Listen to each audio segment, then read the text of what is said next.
ایام نحر میں یعنی 3 دن جو ہیں 10, 11, 12 ذوالحجہ، اس میں حدیث میں آتا ہے کہ کوئی عبادت اللہ کو اتنی محبوب نہیں جتنا خون بہانا یعنی قربانی کرنا. تو یہ بڑی عظیم عبادت ہے اور چلی آ رہی ہے حضرت آدم علیہ السلام کے وقت سے. حضرت آدم علیہ السلام کے بیٹوں نے بھی قربانی کی تھی، اس کا ذکر قرآن کریم میں ہے. اور اس کے بعد تمام انبیاء کرام کی شریعتوں میں قربانی کسی نہ کسی صورت میں موجود رہی ہے، اور نبی کریم سرور دو عالم صلی اللہ علیہ وسلم کی شریعت میں یہ 3 دن قربانی کے لیے مخصوص فرمائے گئے.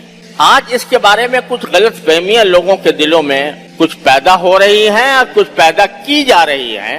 الیاذ باللہ، جن لوگوں کو دعویٰ ہے کہ ہم اپنے عقل سے کام لیتے ہیں، وہ یہ کہتے ہیں کہ بھائی یہ قربانی کی عبادت جب ادا کی جاتی ہے، اتنے جانور قربان کیے جاتے ہیں تو قوم کا اربوں روپیہ یہ اس کے اندر خرچ ہو جاتا ہے، نالیوں میں بہہ جاتا ہے. تو بجائے اس کے کہ قربانی کریں ہم اتنے روپے جو ہم کسی فقیر کو دے دیں، کسی غریب کو دے دیں اور اس کی مدد کر دیں تو یہ شاید زیادہ ثواب ہوگا. وہ تو شاید بھی استعمال نہیں کرتے، وہ تو کہتے ہیں ضرور ایسا کرنے میں زیادہ ثواب ہوگا. ابھی مجھ سے کوئی صاحب ذکر کر رہے تھے کہ کسی نے یہ اعلان کیا ہے کہ میں اگر قربانی کرتا، میرے گھر والے قربانی کرتے تو اتنے 1000 روپے خرچ ہوتے، تو میں نے اس 1000 روپے میں کولر لگا دیا ہے اپنے محلے کے اندر جس سے لوگ ٹھنڈا پانی پیے. تو بجائے قربانی کرنے کے میں لوگوں کے فائدے کے لیے کولر لگا دیا تاکہ اس سے لوگ فائدہ اٹھائیں. ان عقل سے پیدل لوگوں کو یہ پتہ نہیں ہے کہ ہر عبادت کا اپنا ایک مقام ہے، ہر عبادت کا اپنا ایک مقام ہے.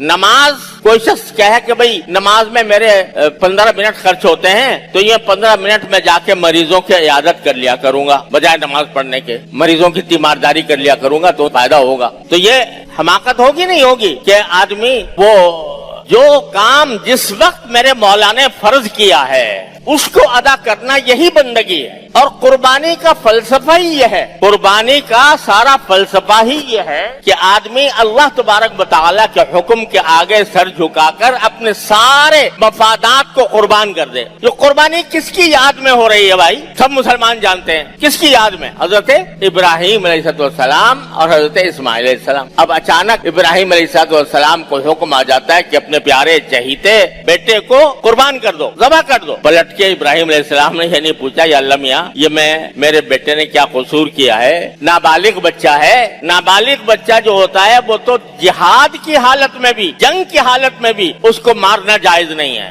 اور یہ نہ جنگ کی حالت ہے نہ کچھ ہے، نہ اس نے کوئی گناہ کیا ہے، یہ معصوم بچہ ہے، کیوں قربان کروں اس کو؟ اللہ تعالیٰ سے پلٹ کے نہیں پوچھا.